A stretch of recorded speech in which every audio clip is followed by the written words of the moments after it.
And this notion of being post-human and pursuing Heidegger, I was at the dentist, just tooth cleaning. It was okay. So I had a lot of time to sit there and go through the next paragraph on Heidegger, which I thought Sabine might be getting into today, but would be next week. But just to follow up,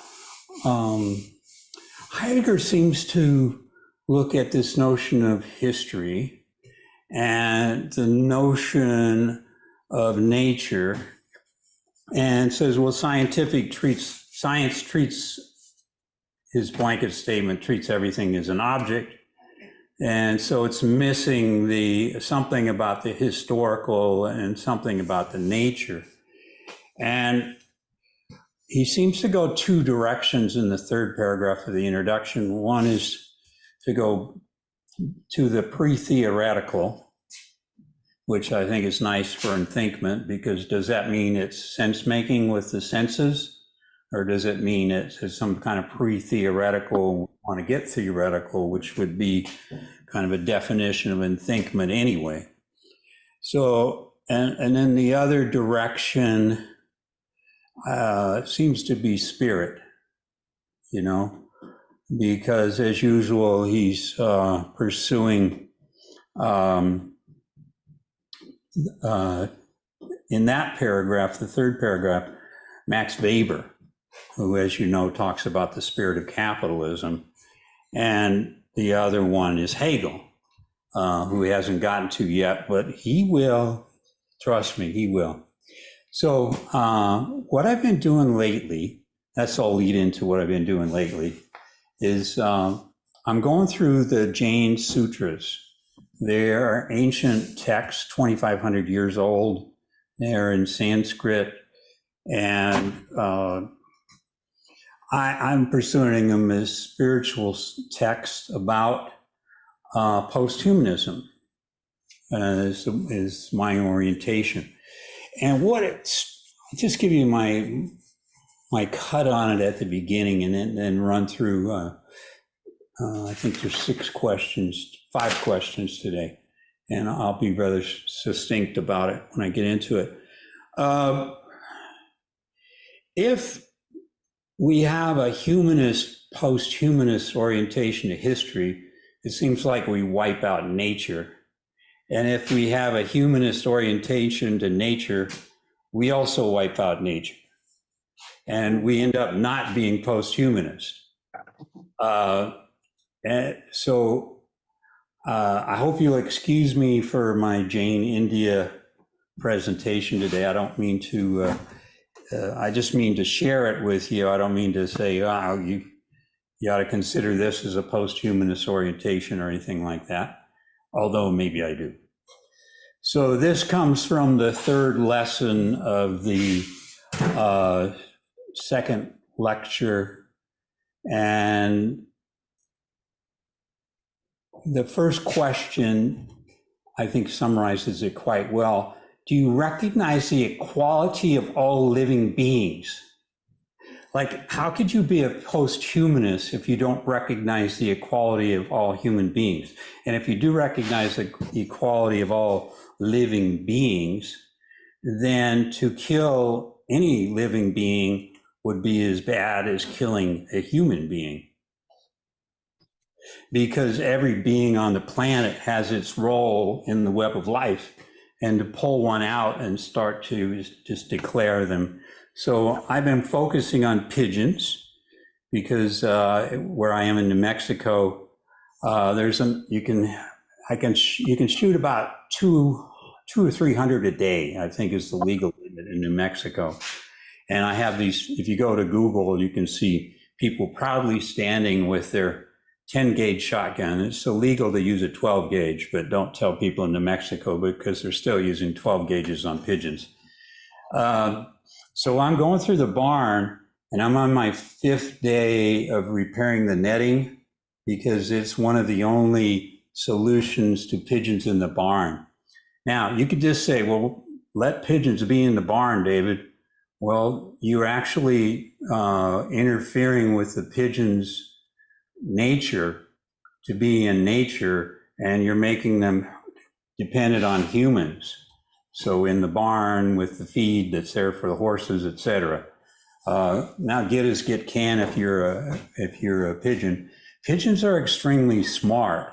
One of the homing pigeons that won a race was resold for $100,000. You can drop a homing pigeon 100 miles away and properly trained, they can find their way back, and that's what the races are about. Okay, so question 2. Well, this one is theological, so I'll just give it to you real quick. Do you follow a God or some man or some woman or LGBTQ plus, whatever your orientation is?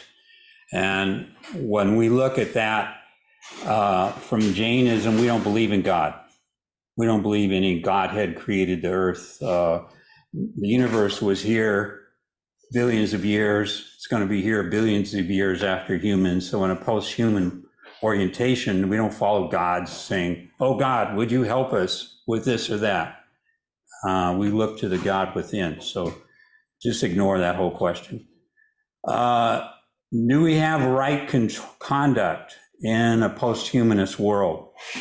To recognize the truth of post-humanist conduct would be to recognize the equality of all living things and all living beings.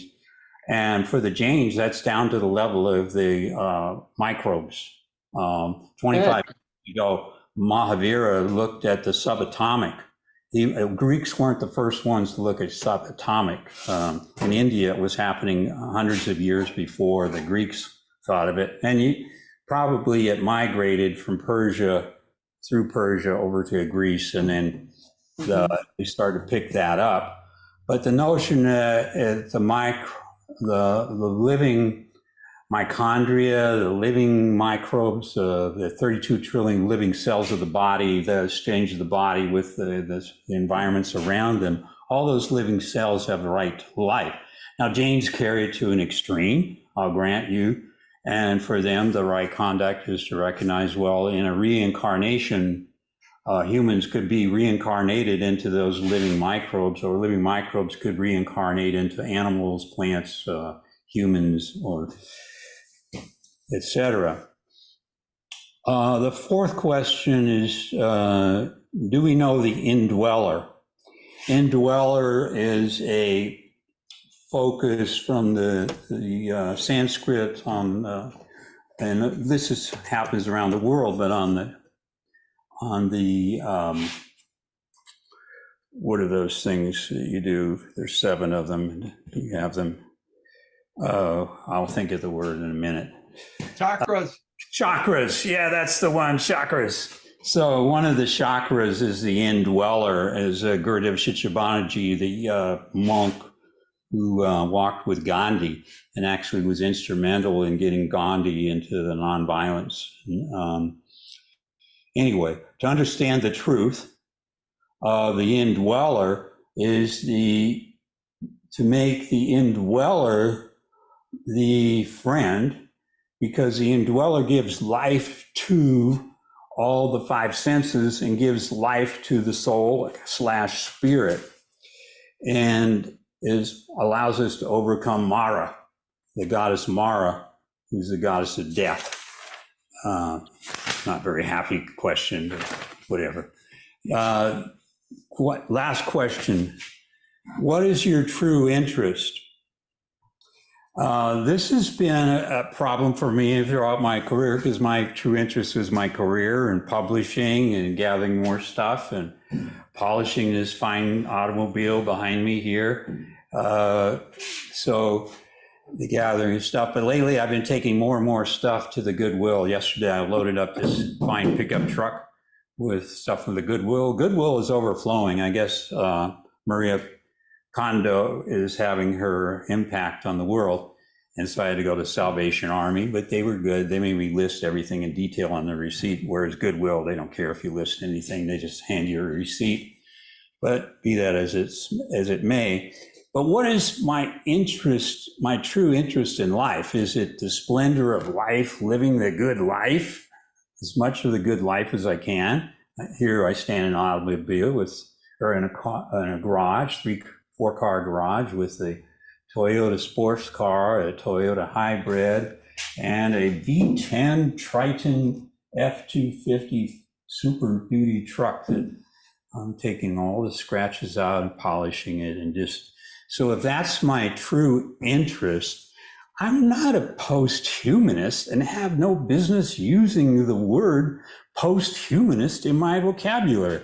I'm a post-car guy or a pre-car guy. I'm a person who takes care of barns and houses and accumulates publications. I'm as far from a post-humanist as a mouse is from a flea. You know, so if I look at what I'm doing in the barn work for the 5th day, I am trying very hard not to kill pigeons. The primary way to kill a pigeon is to go in there with a gun and shoot them, some kind of gun that doesn't leave holes in the barn. So the barn is more important than the, or to poison the pigeon, or to, they have these weird things like you put up a plastic owl. Believe me, pigeons are not scared by a plastic owl. Or you buy for $99.95, you can buy a sound and put it in a CD player, and this is supposed to scare pigeons. No, it does not scare pigeons more than 10 minutes. And then the pigeons figure out that it's really a hoax and they're back in. These are mama pigeons. They want to be near their eggs. There's a maternal instinct. They mate for life, and they want to be by their mate. And when one mate gets killed, they find another mate. So there's an interesting phrase I wanted to just leave you with today. Do not breathe life into that silly ass narrative called posthumanism.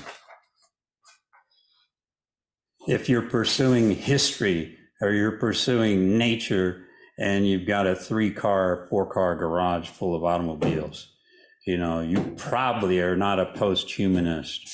The phenomenological disclosure of the nature of being, just to round off with Heidegger, is before the sciences of history and nature, we have to look at the concept of time. So if we're looking at time as a post-humanist, it is not the primordial time Heidegger of birth to death of the human being. That is just misses the whole post-humanist boat.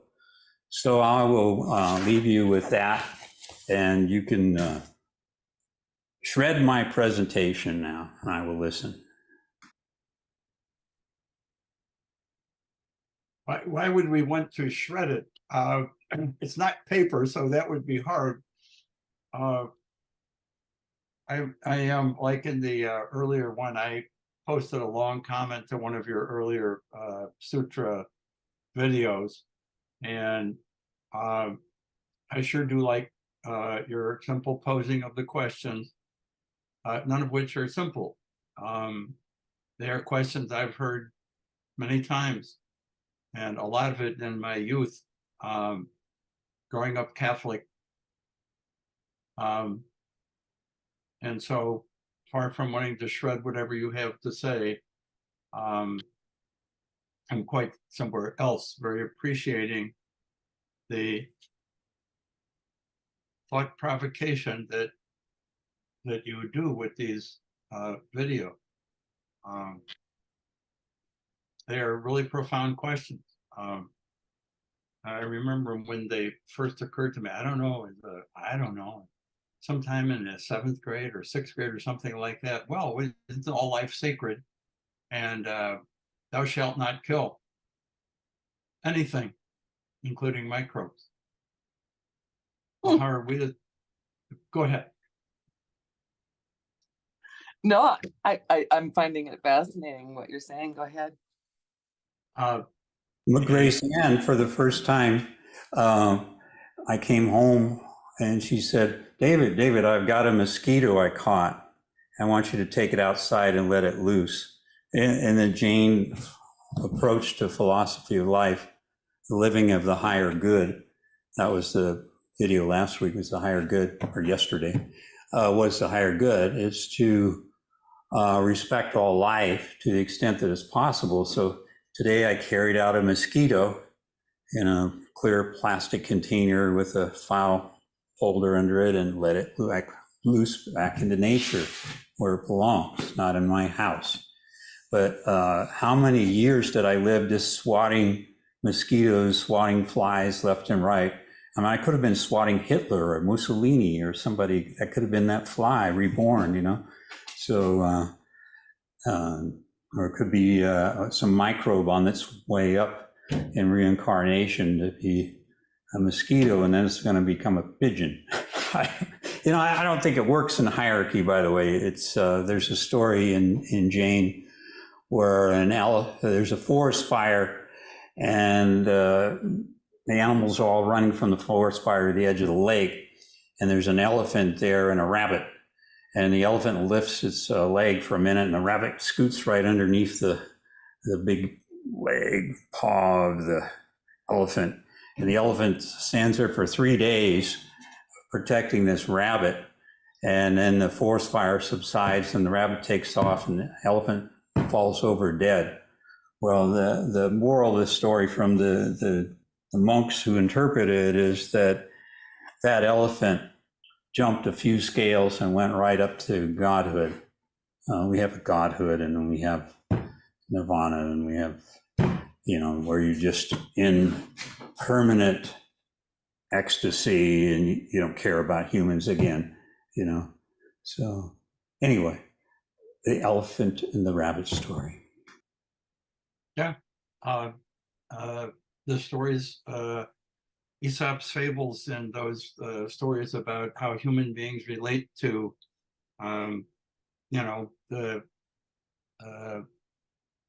the animal world. This ongoing conversation that I have with many different people who ask me all the time, you seem not to be too much of a lover of cats, dogs, pets, birds, and so on. And I usually am led to say, well, in my household, when I grew up, as a matter of fact, in my entire neighborhood, the village environment where I grew up, I can only recall one pet animal, and that belonged to my childhood best friend, Ron, who lived cat a corner across from me. They had a wire-haired terrier named Corky. That was the only dog or cat or domesticated, pet animal that was in my world as a kid growing up until, gosh, I went maybe to high school. So I have a friend who is a really ardent photographer and is out pretty much every day in my neighborhood taking pictures of wildlife, largely birds in the wetland here. And she is a great photographer, super patient, ignores the heat and humidity that we are in the midst of, and her own health is a challenge, but she goes out and just has these sensational pictures, especially of a bird called the green heron, which is a relative of the great blue heron. It's just fun. Anyhow, the point that I'm trying to get to in relation to the sutras is the way in which we relate to other living things is a absolutely crucial and critical question. And if you say it is a universal truth or a universal value that everything that is alive is sacred, then if you kill anything that is alive, you are obstructing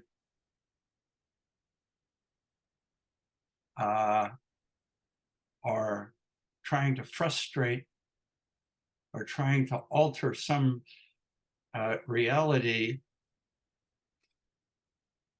and that is bad behavior. And I remember, and it hasn't been here lately, I do not like mosquitoes. I do not like gnats. I certainly don't like fleas. Over a lifetime, and my recollection, if I can be so indelicate, of lice, living beings, lower in the scale. If we say there's a hierarchy, we're high in the hierarchy, and the elephant or the flea or the gnat or whatever they are, that they are lower in the hierarchy. Their being lower in the hierarchy entitles us to push them around and to kill them. And brings back conversation this morning, an email exchange with an old friend about the war of Vietnam and my agreeing to be inducted into the Army, because I could not in all conscience say I would never kill another living person. It would be a lie if I said that. And so off I went to Vietnam, came home, survived it. But the question is always hanging in the air. I'm going to shut up. If somebody else needs to say something.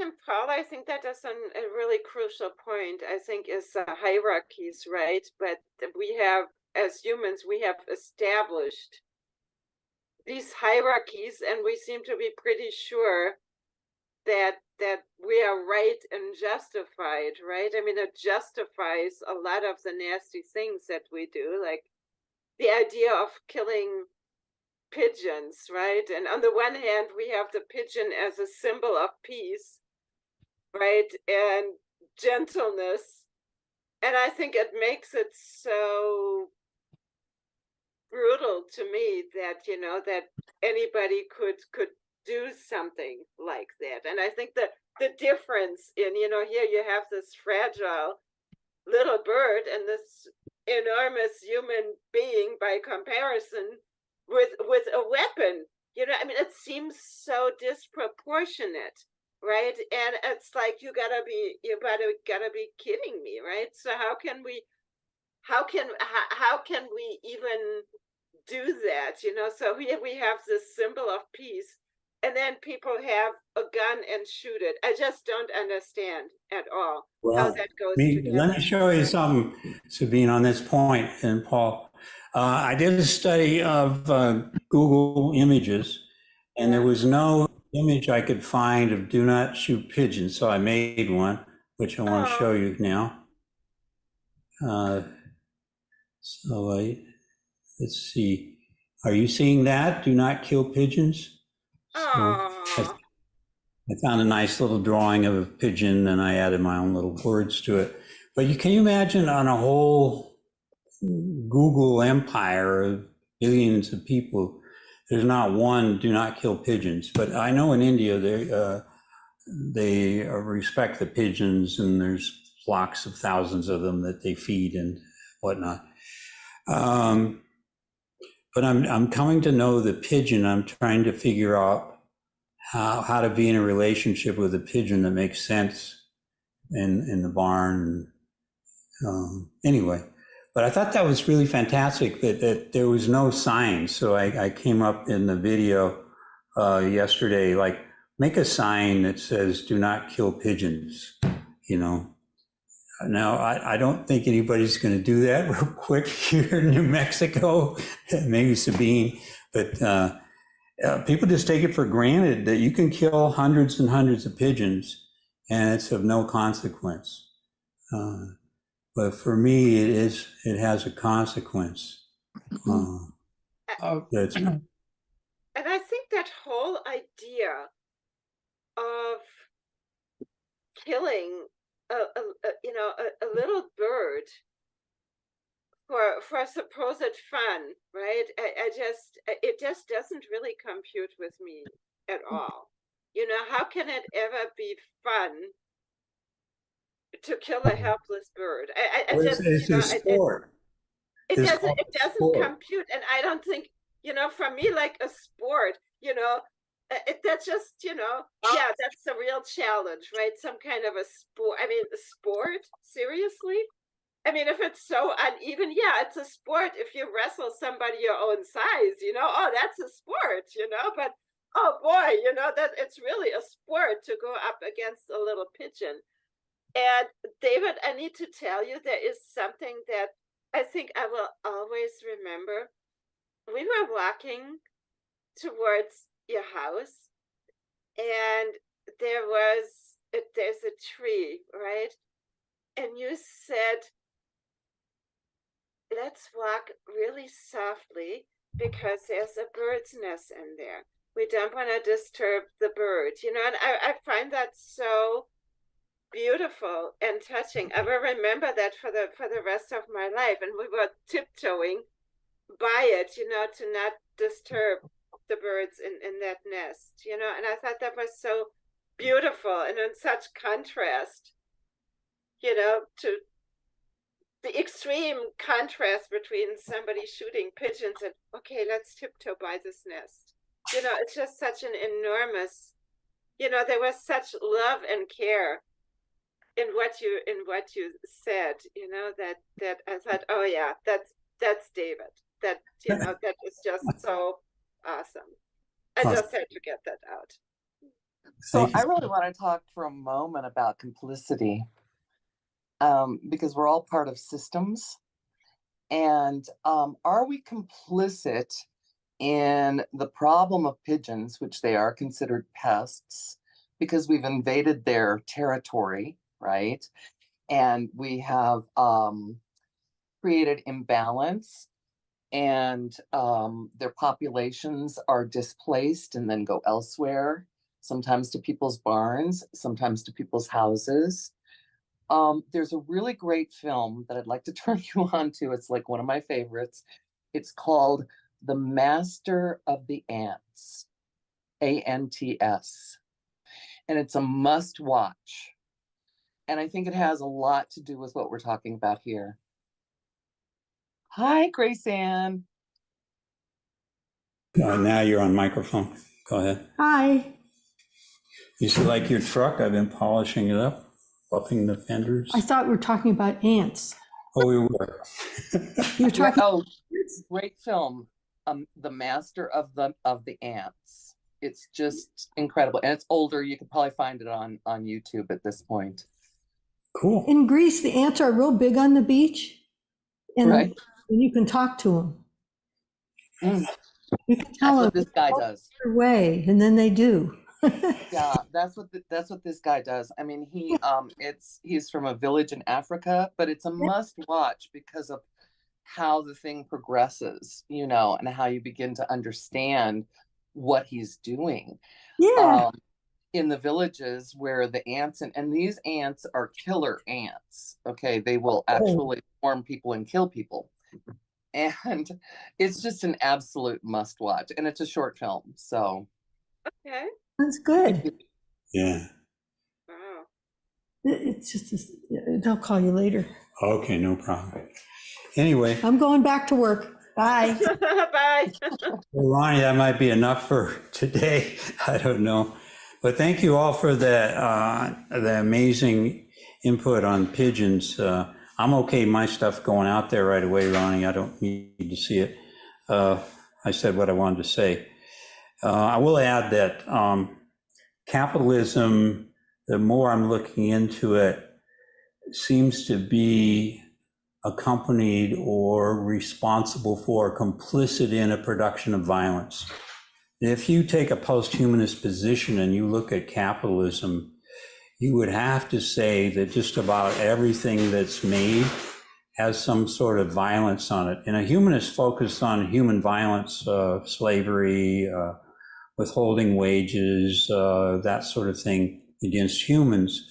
But when you look at the disturbances of the earth to collect the oil, natural gas, there's a lot of violence there. Disturbance to the water and rivers and lakes to get hydropower, a lot of violence there.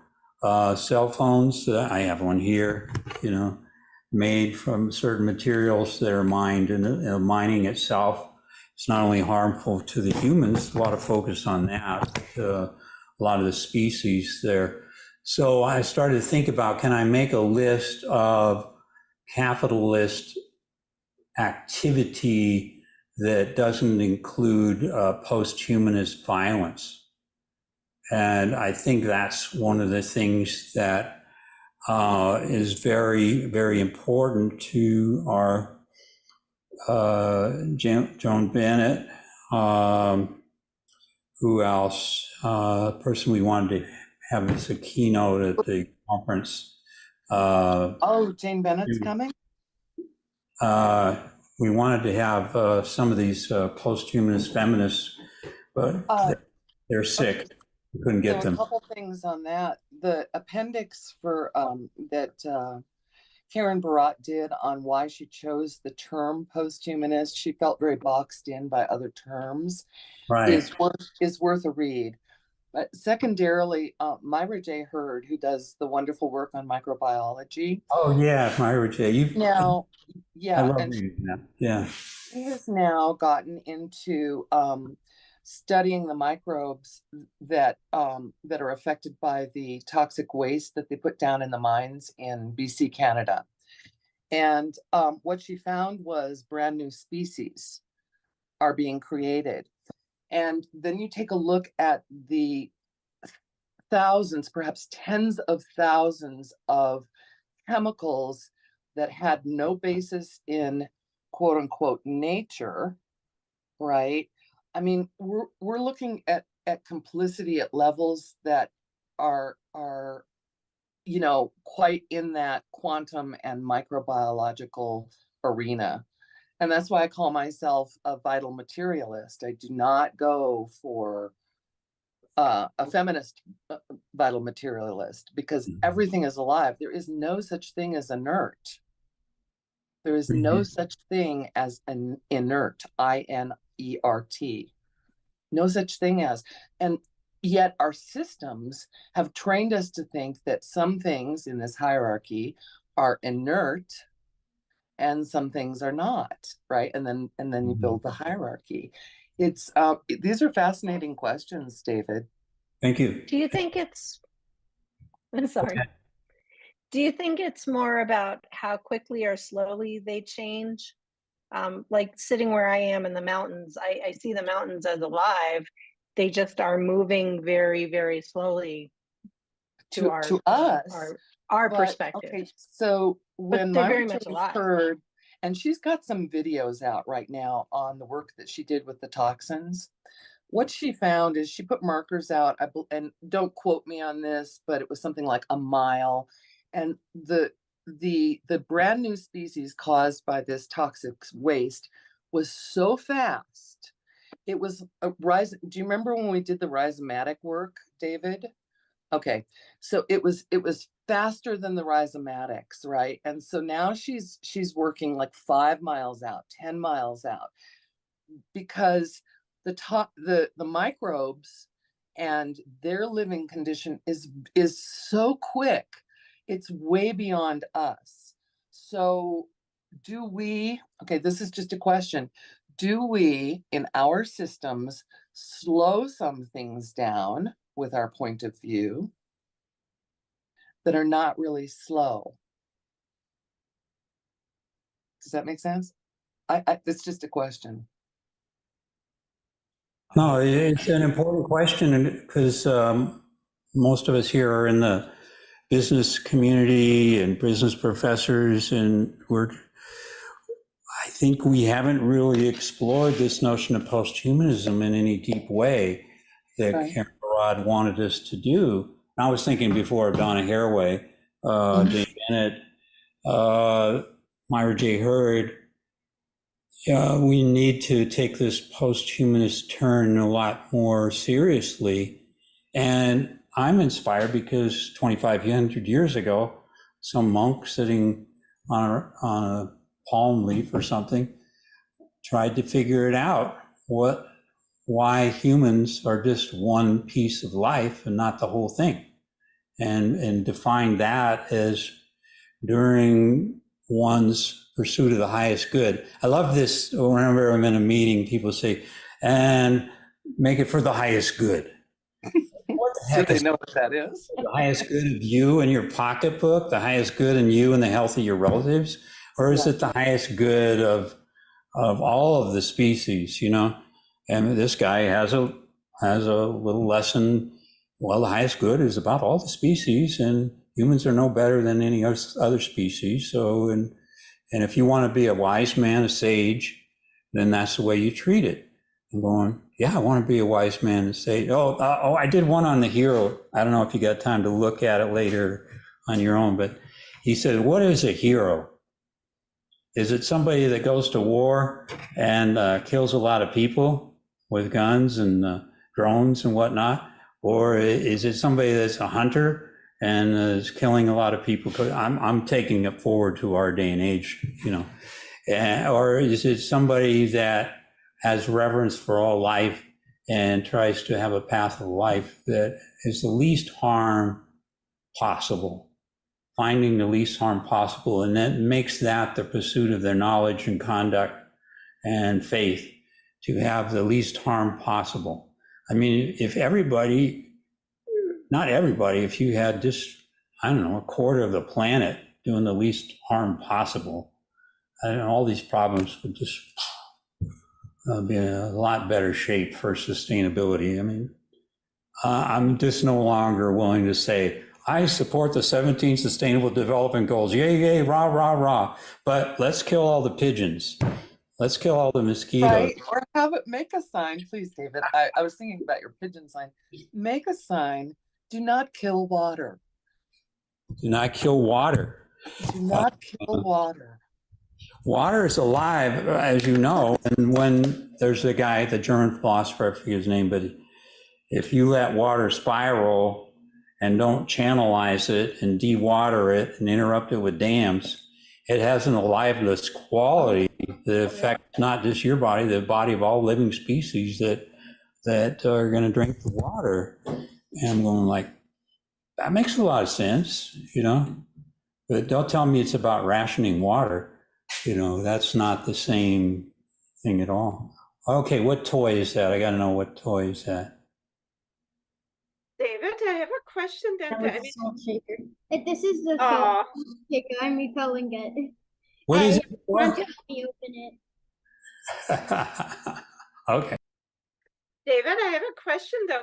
What about bacteria and viruses? I mean, are we not allowed to use antibiotics by that way of thinking about No, it's not that simple. it? Okay. Things are complicated and complex. So for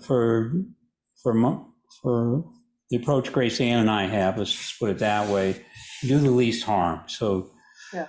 doing the least harm to your body could involve an operation, could involve antibiotics, could involve vitamins. Gurudev Shichabanarji, a woman approached him and said, well, my doctor says I have to eat meat. And he said, okay, eat meat, but do 10 hours of volunteer time at an animal shelter. Oh, You know, I see. do some other things to keep the balance of life, because that's what the purpose is. Oh, I see the okay, balance. Okay, I get it. I got to take a call. And may I tell a story about birds and dealing with them that happened to my wife and I.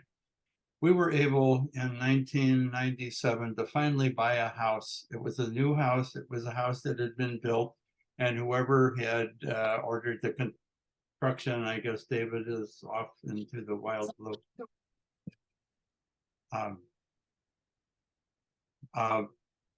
We woke up one morning. We bought this house. We moved into it. It was in, I will call it suburban Salinas, California. The very nice house. That it was a 2-story house. And I guess, and I can't remember how the story began exactly, but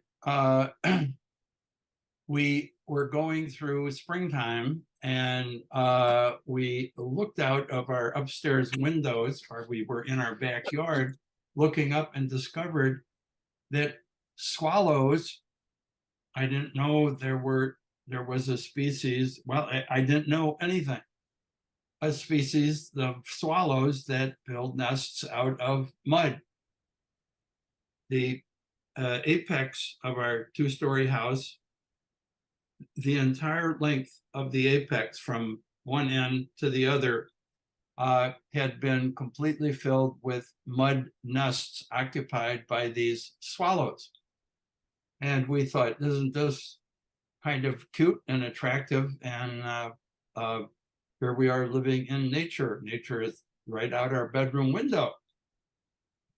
Well, the nesting of this large number of, and I'm going to refer to them as barn swallows, had the unfortunate consequence of, excuse my indelicate language, there was an awful lot of bird shit underneath the apex down on our outside threshold of our house. We would step out our back door, which was underneath the apex. We would step out of our door, and after a while, it was quite a mess. And it looked like pigeon poop, dove poop, or goose poop. And we said, oh, well, what are we to do? The idea of shooting the birds didn't really enter my mind, because in order to do that, I would have to be shooting at my own house. I didn't own a gun. I'm not a hunter. I'm not a Second Amendment kind of guy. And so we had this difficulty. What are we going to do? Well, we had a friend who was a guy who had grown up rural in California. He just happened to be a friend. And he said, well, here's my proposal. When the nesting is over and the birds leave again, I have this super duper attachment that you can put on your garden hose, and it will allow you to, it was like a power washer that you can clean the house with. But it had a very, very extremely high powered stream. It shrank the water to a little tube. And so we waited. We put up with the crap at the bottom of our house, and I used a hose to simply hose it off every day. And the birds were not necessarily noisy, but this friend loaned me the device. And what I did at the end of the season was to use this device. There was no way I was going to get up on a ladder and try to deal with this. Even then, when I was a whole lot younger, I would have had to be on a very precarious ladder. Didn't want to do that. Didn't want to go through scaffolding. Didn't want to hire anybody. So I took his device and simply blasted all of the mud nests away from our house. They came back again the following year. Oh, now what? Well, I had to grab the bull by the horns. And I said, if we let them build the nest, we are going to go through this whole experience again. And maybe for the rest of our time in this house. So I said, I'm not going to let this happen. It was very awkward. I had to bring a garden hose inside the house, run it up the stairway. It's really crazy. In order to lean out the window with this device and spray off all of these nests. No harm was done to the birds. I didn't, water hose the birds. But I had to do a dance with this critter that was not an evil being any more than a pigeon is an evil being, but they were, the birds had entered our life in a way that made our life less comfortable. And I said, I didn't want to live with what I saw as unsanitary tiles, and because there was so much of it, it was all concentrated. And the following year, when I did that, they did not, I think they did not return in any big way. And at which point I went out and bought netting. Somebody suggested, oh, what you need to do is to drape some netting off of the roof. Another solution, which David seemed to be talking about with the pigeons in his barn. And another solution is to have netting that will prevent the birds from getting under the house. But I realized that was going to be a part solution, but not the best solution. So I think I had to go through this, spray the nest down twice, and the birds ceased to be a problem. But I thought about it in great detail. We then heard from somebody in the neighborhood, this was a year, 2 or 3 later, and they said, so you know why you had those birds nesting in the eaves of your house? Before the developer came in and bought that vacant land, it had been a ranch. a 200 or 300 acre ranch, unbeknownst to us in some world that preceded our arrival in California. And there was a barn located at the place where your house stands. And the birds, brilliant as they are, like all the migrating birds with this fabulous intelligence, a winged pigeon, came back to the natural place that they had been coming to for a long time, where since it was a barn, the farmer didn't mind the birds, nesting in the eaves. And this was a kind of an incomplete story that we heard from somebody by accident. I don't know how we've ever found that out. And I said, oh, we came and occupied their space. And they simply didn't say, who the hell do you think you are? They just came back and did what they'd always been doing. And so I had been accustomed, and I still have great problems with this. I'm instructed all the time by every one of you. Well, in the hierarchy of the world, I'm higher. Birds are, somewhere, in the great chain of being. That's another book. I keep posting books here. I'm going to shut up. Anyhow, that was a story that happened to me resembling the story that David told. And I would be interested in hearing, how the pigeon reality turns out for David.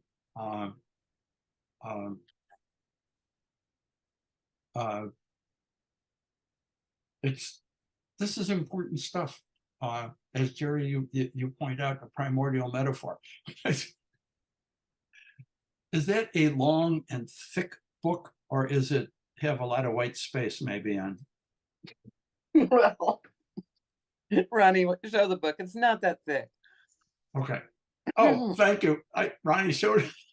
Okay, so that's the book. It's readable. There you go. Okay. It's very readable. It's very readable. Yeah. And for a lazy person. No, it's a remarkable book. I mean, it's like, okay, everybody does Lakoff and Johnson, but this is the real frickin' deal. Oh, Ronnie, I can't wait to hear your reactions to it.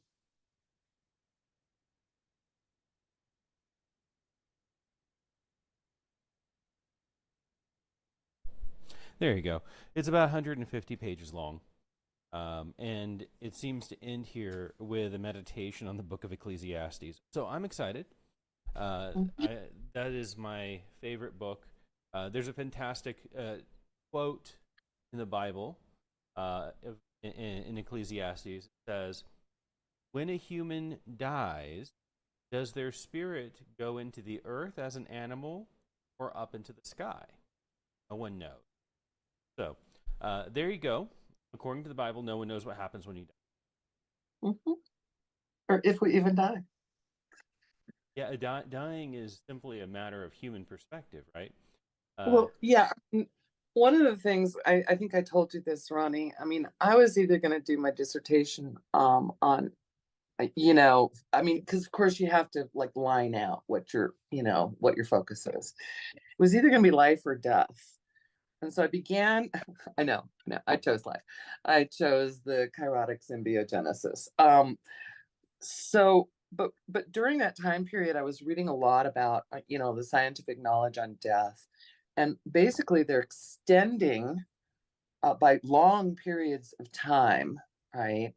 What they consider death, because the microbiologists have become involved and they say, no, look, if this dead being, right, decomposes, this is all now in the microbiological world, right? And then there is, I'll tell you about Medusa someday with all of this, but so death really isn't, from a scientific viewpoint, doesn't end with the last breath. Does that make sense? And I don't know how far they're going to extend it, but I could, for me, semiotics, all of the stuff I was into, I I really had to focus on kairotic symbiogenesis. You know, I had to go into quantum physics, microbiology, the whole 9 yards, language, you know, and do that and do it well. So I don't know, Piece of cake. you know. Pardon? I said piece of cake covering those Oh, few subjects. like a decade later, and then of course the PTSD. Tonya, I'm sure you guys can all relate, right? The PTSD that you get from just dealing with your advisor, right? You do it one way, and then they tell you to do it a different way, and then in the end, you've done it your way, and they go, "Yay!" It's just like they want to see, you know, they want to extend the process. It's such bullshit, but whatever. Well, bullshit or not, Jerry, if you have an electronic copy of your dissertation, do you have it? Or I do. My God, Paul. Okay, so I would really like to read it. You know, that's my question. Is it even readable? Oh. Let me decide. And I promise, if I read it, I will say nothing. I just want to read it, and I won't have any comments whatsoever. Oh, provided... yes, you will. Yeah, you will. I would be happy to send it to you with the caveat of you knowing that it is very, very dense material that I do. I mean, one of the things that I found was my committee, other than David and Grace Ann, they really did not understand what I wrote. So they had me repeat sections in other sections. Does that make sense? Okay. Yeah. So you're going to find it very dense material and a lot of repetition with purpose, hopefully. Right. But yeah, I mean, I'd be happy to send that to you, Paul. And that doesn't bother me, partly because of Sabine and David. They're the instigators of, well, let's take a look at this Heidegger, you know, all 900 pages of whatever. I think Heidegger appears twice in my dissertation. I really don't care for Heidegger. But it doesn't matter to me. It was mostly to dismiss him in a certain arena, in just one arena, okay, of time. And that because for me, he cut things in ways that I didn't believe was okay. But yeah, I mean, I'm happy to send it to you. If you can make it through, then at one of these conferences, Paul, I will owe you a beer or a drink or whatever, because I question whether you can actually make it through the thing. Some of it, it's Jerry, 498 pages. That doesn't. Like you're making a little bit of a bet here, huh? Well, yeah. Let's do a bet. I asked Ronnie, and he showed me, you know, primordial metaphor, short, sweet, white space, you know, etc. I'm lazy, but I am not lazy. I have a book called Shantaram. It's a novel. Anybody might be familiar with that. My son sent it to me. It's about a novel in my life right at the moment. It's about 1,000 pages long. Shantaram, Shantaram. It's a very long novel. I am not a novel. I am not a fiction reader. I can sit there with 900 pages of Heidegger and try to wade through it, and I'll stay there. But this novel, my son sent it to me. It's a great book. I find it to be a great book by an author whose name I cannot remember. But I'm still reading it. It is sitting somewhere to my left here. I'm on page 780, and it has taken me 2 years to get through it. I take notes. What my dissertation is going to take you. Well, what I'm simply the point I'm trying to make, I am patient, and simply because you have mentioned those elements that are in it or that were in your head as you went through it, they all resonate with me. The linguistic. That's cool, Paul. I will definitely send it to you. You know, hopefully, just what I would do is I would just read it quickly, Okay. and glean what you can, because it is so dense that you don't want to hover. Okay, well, that's kind of what I do all the time. I get to, one paragraph of Heidegger and then I hover for a month. Yeah, Let's Tanya's see. dissertation would be much better for you, because it was amazing. And I need to have a copy of it again, by the way, because it's on my old computer and I don't know whether I can transfer stuff from my Dropbox. So anyway, send it to me, Tanya. No, it's amazing. It's amazing. Well, So and now I'm challenged because I said, oh, would you do me the honor of sending me your dissertation? I need to ask Tony. It's the same thing. I don't know you guys. One way that I can find out about you Right. guys is by reading what you write. Okay. right, And right. of course, if you wrote something like a doctoral dissertation, I'll know everything about you. Well, no, you won't, but that's okay. You'll know some. You'll know a slice. So Tonya, and I'm being serious, you have my email address if you care to, and I Sure. will, I'm not going to promise I will sit there and make sure I get through everything. It doesn't matter. If I get through it, we get into this courtesy of dealing with friends and email and expectation. Oh, here's something great. I found this online. You surely want to read it because it will appeal to you. And that's what, Facebook and all of the social media, as I said, it's nothing more.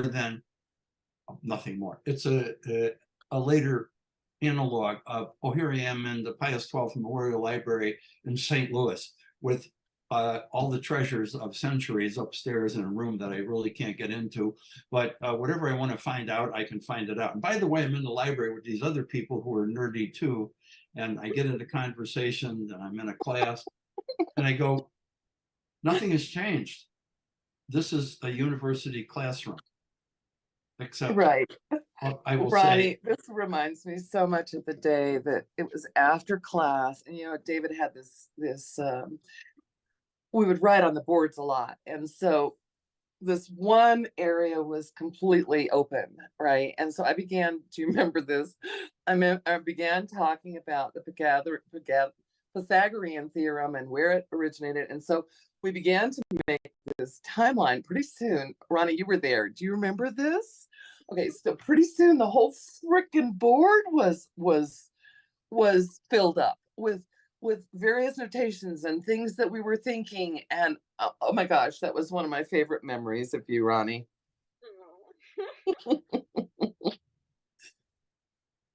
that's thank you. That's exactly, not exactly. It is wonderfully a riff on wherever my head was at. That experience of, we got into a BS session and it turned out that you feed off of one another. I'm guessing that happened. Said, well, did you ever think about this? And then somebody says, well, yeah, I have thought about that, and blah blah blah. And then you keep piggybacking off one another. It happened, Jillian.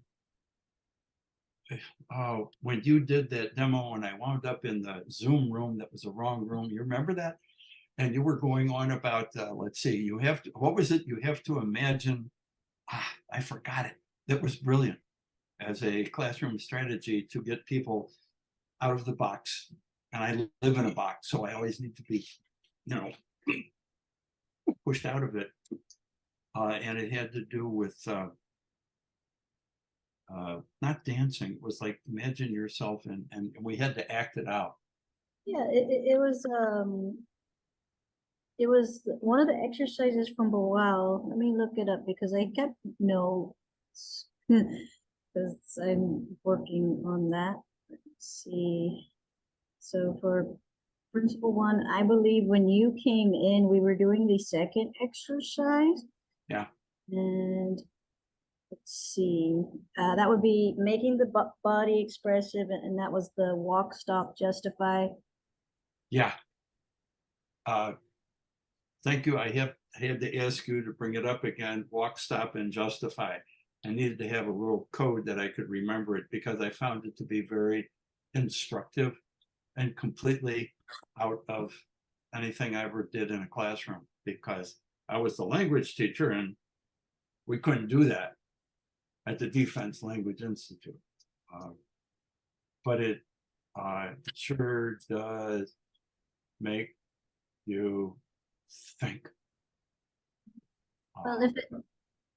Well, if it helps, it could have ended up in your language class, because the next exercise was that theater as language, to have allowed that to have happened.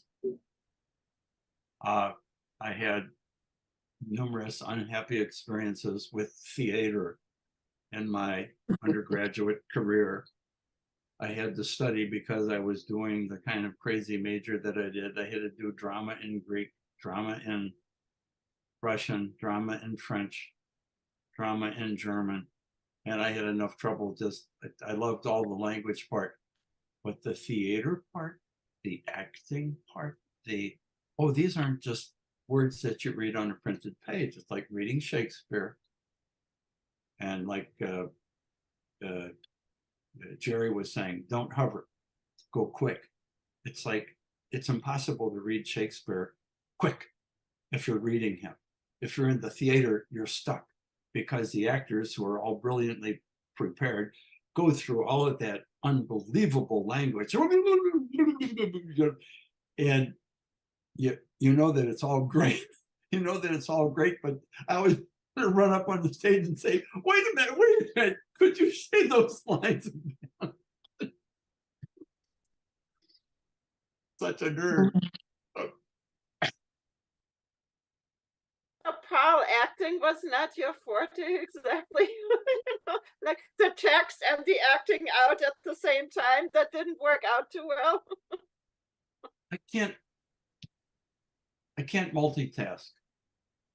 No Okay. one can. Okay, so one can. no one can. That's like the big lie, okay, especially in the business world. All right, multitasking, okay, or on people's resumes, like I had students, professor, would you please look over my resume? Sure, that was one of the first things I took out. No one can multitask, right? Of course, we have things going on in the background, timing on various projects, but no one can multitask. So Yeah, but that's the way it is. but I think people seem to take a lot of pride in saying it, and it almost has become like an ideal to aspire to, Yes. It's like Yes, this it became ideal very that, trendy. And so here's this fake Yeah. notion becoming, what everybody claims. Like they're claiming something that is not real. Which I think So is it's really funny. a disservice. It really is true. funny, Tonya. I know. I So- thought you'd enjoy that one. You knew I would jump in because I was a crew chief in Cheyenne Mountain in the Missile Warning Center for a while. And you are listening to your crew dogs telling you what's going on. You got one ear on the net that you're talking on, and you're watching the screens all around the room with different systems. And we would have said that we were multitasking, but I have to agree with you. We were just very adept at switching. That's right. I've learned later that you can't give everything all of your attention. We just got really, really good at switching. Boom, boom, boom, boom, boom, boom, boom, in a matter of seconds. Yeah. But they would claim, and to this day, people in those environments would say that you have to multitask in an ops center. But I think you really just have to switch fast. Right. I think you're right. Yeah. Exactly. Yeah. Well, you guys, been really wonderful. Ronnie, I can't wait for your feedback on that book. I really hope you enjoy Grassi, because I think he's just stunningly brilliant. Yeah, it looks really exciting. Yeah, I think you're gonna love it. And I think it's something that you'll carry with you and treasure for a while, and it'll lead you to other spaces. It's cool. It's cool. I do wonder, though, talking about multitasking, what's a task? That's a great question. Oh boy. Oh, that's all. I know. Oh I my think God. that All right, maybe we we can could just start think about next week with and- that. Oh my Yes. God. You're funny. Oh All my right. gosh. Well, that was wonderful, everyone. I look All forward right. to seeing you next week. Yes.